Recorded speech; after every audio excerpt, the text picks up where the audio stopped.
We're live. We're live. Welcome everybody to the liquor store of Jackson Hole's warehouse tasting.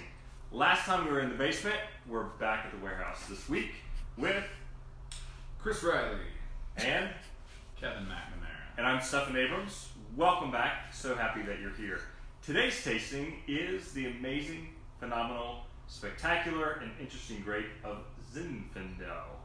And as you see, there's a pink wine here as well that most people see as white Zinfandel. And we'll get into the explanation of what is white Zinfandel and how and why that was created. But more importantly, we have some other phenomenal items to start with, don't we? We do. We have quite the selection of Zinfandel at the liquor store. I venture to say the best selection, maybe in Wyoming, but definitely in Jackson. I could say Wyoming. I bet. Pretty Take strong. Pretty strong. Shoot me your list. But yeah, so we got a lot of great stuff. Is this all California? This is all California, Woo! you know. Hashtag California. I thought about bringing a Primitivo. There's like a genetic relationship there, but It's a clonal relationship. It's exactly. It's not the same exact thing. There's a lot of science. I don't really understand the science. That's what we come down here to learn about. It is Science Friday as well. Oh yeah, NPR. Yes. Yeah. What if we get Ira Flato to come do Ira that? Flato, I was just listening. I'm still chewing on everything that was discussed in the cars about the Milky Way. It was a lot. Was it? It was kind of. Yeah. Hey, so I'm a little Ira, off of that. if you're watching this, or if somebody knows Ira, send this out to him. We'd love to have him down here. We can talk about the genetics of different wine grapes. Right. He'd be the right guy. Right. So the history of Zinfandel, as I understand it, and this is things that I've read, is that it can be traced back to Croatia. That's sort of like its birthplace, which is not a typical wine growing region. Have you had any Croatian wines? Nothing for legal purchase. I Nice understand. prison who I had a Croat last week and it was crunchy. Nice. Oh, that's something else. Oops. Never mind. Bad. Yeah. I've not had any wines from Croatia either. My understanding is that the origins of the grape Zinfandel can be traced back there. It went to Italy. It was brought mainly with Italian immigrants to California, which is sort of like the baseline story for everything that we got going on here today. But while we're speaking about the history of Zinfandel, I think it bears. I brought this with special purpose. This is Ridge Winery, and Ridge is sort of one of California's original Zinfandel players. No So kidding. back in the '60s, when Zinfandel was not popular, and I'm 31, and I've only been in the wine business for 15 years, so you may know more than me. But Zinfandel wasn't really like a varietal grape that you could buy for much of the 20th century and even the early 2000s. It was like a background blending variety. Maybe I'm wrong about that, but Ridge was one of the original players in California. Started in Santa Cruz in the 60s. Has two wineries now. One's in the Russian River, one's in Sonoma County. They make a lot of Russian River, but the winery's not there. It's the Litton Estate. But this is their Paso Robles, which is a Central Coast appellation, where it's nice and warm. Decent ranch from Ridge. What did you guys think? That's a bomber, man. Yeah. That's got a huge nose, smooth palate, and it's not like big alcohol on it either. No, they're not like the big over-extracted, in-your-face, high alcohol, kind of like beat you down wines. I mean, it's 15.1%, It but is, it's but not it like doesn't taste like whap, here's alcohol. What'd you think? It's kind of sticky. Is that a word that makes sense? Yeah, sticky, chewy. I think chewy is a good one. All right. Yeah. New word. Yeah. New word, Yeah. sticky chewy. Sticky and chewy. Yeah. I get it though. It's not an overly tannic variety. It has rather thin skins, so you don't get that like drying out the side of your mouth as much. Is that what affects it? The skins? So the tannins in wine come from the skins and seeds, and stems if you include stems. Okay. So that's like where and oak aging as Yep. well. So yes, so wines like Pinot Noir, the very thin skin, do not have lots of tannins. And then thicker skin varieties, Cabernet Franc, big tannin. I'll tell you after we taste this one what the alcohol content is. So why do a lot of these Zinfandels have such a high alcohol content? Because they are known as the higher alcohol side of things. It comes down, I mean, there's a lot of reasons, but really it's, when you think about what you're doing when you make wine is you take a sugar-filled wine grape and you throw yeast on it and smash it in a container, and then you let the yeast consume the sugars and convert it into carbon dioxide and alcohol. Mm-hmm. So when you're looking at why a wine is higher alcohol, it's basically because of higher potential alcohol in the form of sugar, which is created by the sun, by long growing seasons, and also by science. This one Biology at the grape. is Ira. Yeah, we need Ira. Yeah. So give that a taste and take Yeah. a guess at where that is alcohol wise. But I agree with you as far as for a long time Zinfandel was not one of those varietals that you would buy, just like Petit Verdot or Cab Franc or even Malbec. Even though it's been used for so long as a blending grape, but now Argentina, boom, Malbec's all over the place. But then even in California, you're seeing 100% varietals of Petit Verdot and Cab Franc. Definitely. And a lot is in. Yes. This is Mazaka from the Dry Creek Valley portion of Sonoma County. This will be a wine that we get from Billy Green. Shout out to Billy Green. We go, Bill Green. Yeah. From the Wilson Artisan Wines portfolio. He'll like that. He will like that. We'll tag him on this video. You owe me, bro. Yeah. I'm gonna guess probably in the same neighborhood, 14.5 to 16, somewhere around there. I can't. I'm not a. But my tongue doesn't identify immediate. Okay. 16.1.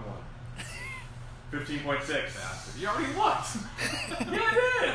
Oh, that's what it was. Yeah, I thought that I'm was a telling guess. no. No, 15.6. I looked at it. You're over. Yeah. So I'll take the prize on that one. So if you guys were playing the prizes right, who would have won? me. Yeah, because you were the under.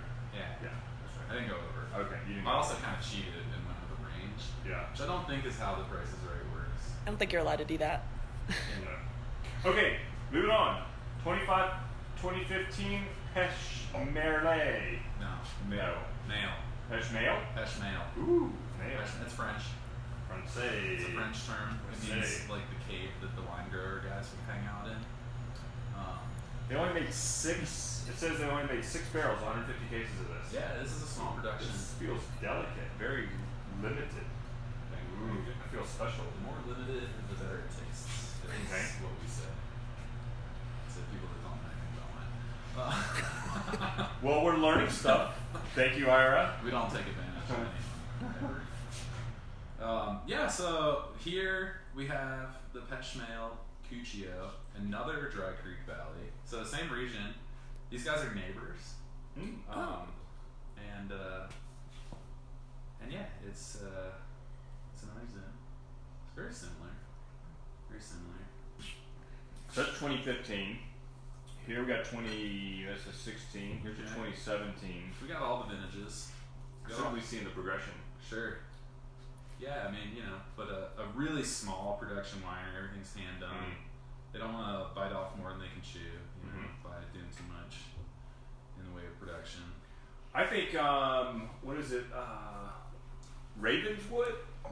Yeah, I think they're the ones that kind of helped put Zinfandel on the map. At least from what I remember seeing. You're right. They're the ones that were producing a lot of Zinfandel, a lot of different labels of Zinfandel.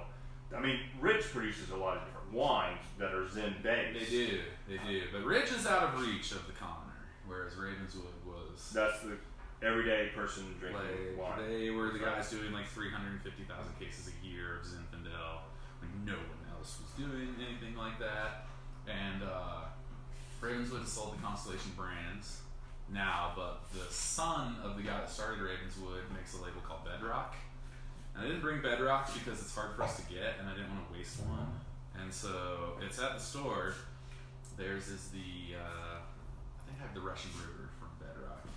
But fabulous stuff. We have a couple others from Bedrock Vineyard, not produced by Bedrock though, right? Correct. Look how dark that is.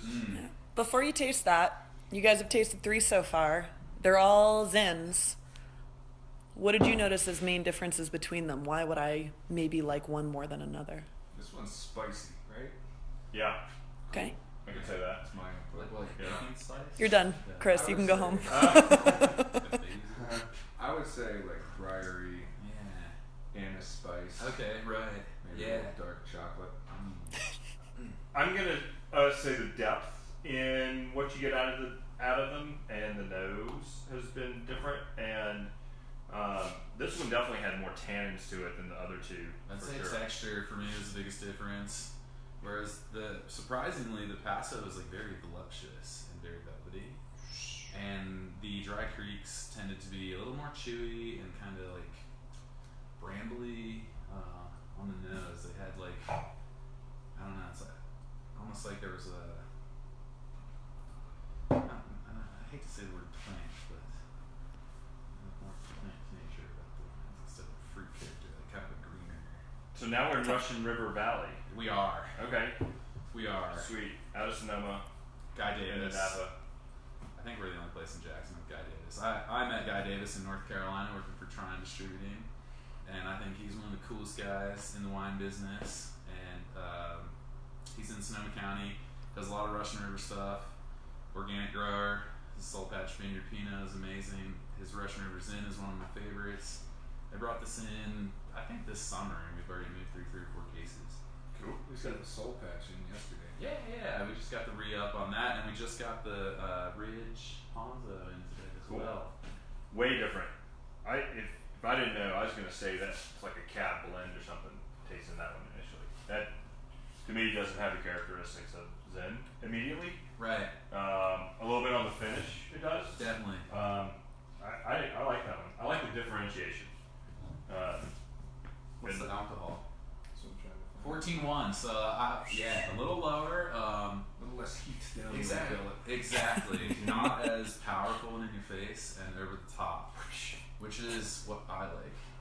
But the average Zinfandel drinker is looking for power. So if you like the bigger, heavier structured, look away.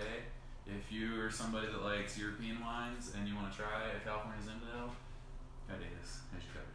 Now Zinfandel, I've been taught goes really well with barbecue. Some It's really nice chili, good stew. It's football season. Yeah. Finally. Cam Newton blew it last night. It was very disappointing. This you could throw down with some wings easily. The Zen. Yeah, Yeah. anything. Buffalo grilled, wings, for sure. definitely. It's also like the 7-layer bean dip. 7-layer bean dip. Taco Bell. Yeah. Oh, okay. Good. We missed Taco Bell in Jackson. That's my understanding. There used to be a Taco Bell in Jackson, aka Taco Hell, and I think it just lost out to the mini mart. Yeah. See you later. Yeah. That's where it used to be. No, it's No. where the Miascas, Miascas is. right. Yeah, which used to be. That's ironic. It was forced to shut down. They had some food service issues. It didn't jive with the Yeah. collective culture of the town. Okay. So Pirapan. No, Peirano Estate. Peirano Estate. Peirano. Okay. A legend of Lodi. All right. Lodi legend. The other appellation. That's right. I feel the legendization in this bottle. So Did you taste it? I did, yeah. Could you just feel it going down like that? You were Did it drinking make a you legend? want I feel like I'm part of a story larger than myself now. For the first time in maybe my life. That's so poetic. Jesus. Excellent. Eye of the tiger. Eye of the tiger. Piranha Vineyards, if you're listening, you're another brand I discovered in North Carolina where we're trying on. In Lodi, the legend has that, and I forget his first name, but the man in charge of Piranha nowadays is legendary for his short red shorts that he works the vineyard in. And so you can be driving through Lodi and you want to see the short red shorts. It's a good luck sign. It's like if you're I read that other vineyards, other vintners in Lodi think that it's a positive thing to see the short red shorts. Okay. And who doesn't like short red shorts? It's kind of like seeing a Oh, ladybug, just like a little Right. brush of good luck. Yeah. But anyways, the Heritage Collection, old vines, some 100-year-old vines going into this wine, $14. Ooh. This is only $14? Mhm. Ooh, I would have said 25. This is the budget beater of the bunch, and I hid it upstairs because we kind of ran out of room downstairs, and I'm sorry for doing But it'll be back downstairs this week. So what you're saying is there are some value finds upstairs if you know where to look. If you know who to talk to, I can direct you to all the best values in the store. Absolutely. Not everything is downstairs that's value. You're very correct. Yeah. I'm glad you brought this one. Isn't it good? Yeah, It's really solid. that one's sick, chewy, Huge, yeah. big bottle right there. Totally. I mean, that's the old vines make the small berries. Uh-huh. And so we'll get into the discussion of how the vines stayed so old for so long now as we were moving into I am so excited about White Zinfandel. It's sexy, it's rosé, it's... Rosé is the French term for the style of wine we're drinking now. So this probably has been responsible for a lot of wine drinkers a lot of Americans getting into drinking wine, the White Zinfandel. Definitely. And Definitely. I can't tell you how many times people come into the store and say, hey, I'm looking for Zinfandel, and you have to ask, are you looking for White Zinfandel or red Zinfandel? And this is what they're looking for because they're not sure about that. They're like, oh, I didn't even know there was a red Zinfandel. That's how popular this is. So, but I think this took off from the French making rosé and realizing that the American palate was much sweeter, and so they don't leave the skins in as long, which Correct. makes the pink color. Yeah. But then they add sugar to it, I think. Or is it just the grapes are naturally that sweet? Well, we're not sure exactly because they're not required to tell us. Ooh, yeah. But what I think the big takeaway here should be is without this product here, you're not looking at 100-year-old vine Zinfandel being available because what you had was Italian immigrants brought a ton of Zinfandel to California. They planted basically in field blend style, like especially in Contra Costa County and in Lodi and in other places that weren't like the main growing regions that we know today. They planted all this Zin and it was tough to sell. And so there was this glut of Zinfandel grapes at harvest, and somebody thought, what the hell are we going to do with all this? There's so much, we're going to throw it away. And someone was like, no, let's do a shorter skin contact time.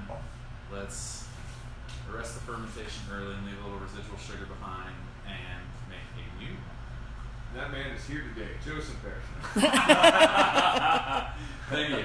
There's But no, this ghost but it's behind true. It's true that if it wasn't for that product there, and in particular Behringer and other mega large producers, these vines were going to be ripped up to plant Cabernet, to plant Merlot, to plant the things that were popular in the 80s when it was like, okay, wine is big business, and I can't have this Zinfandel crop coming in every year that I'm going to throw away because I can't sell.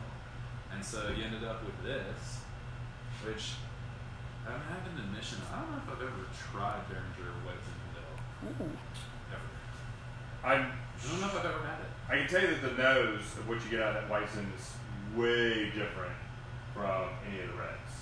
What'd you take? What's your takeaway? Tastes like strawberry. Yeah. Floral nose. It's not unpleasant, you know. I mean, you can smell the residual sugar. Sure. You know, Sure. which if you don't like that, you're not gonna. You know, if you're a sweet person and you're gonna drink a Riesling per se, this wouldn't be a bad alternative. The White Zinfandel. And if you're gonna have some spicy food and you like the pink wine, then White Zinfandel is the way to go.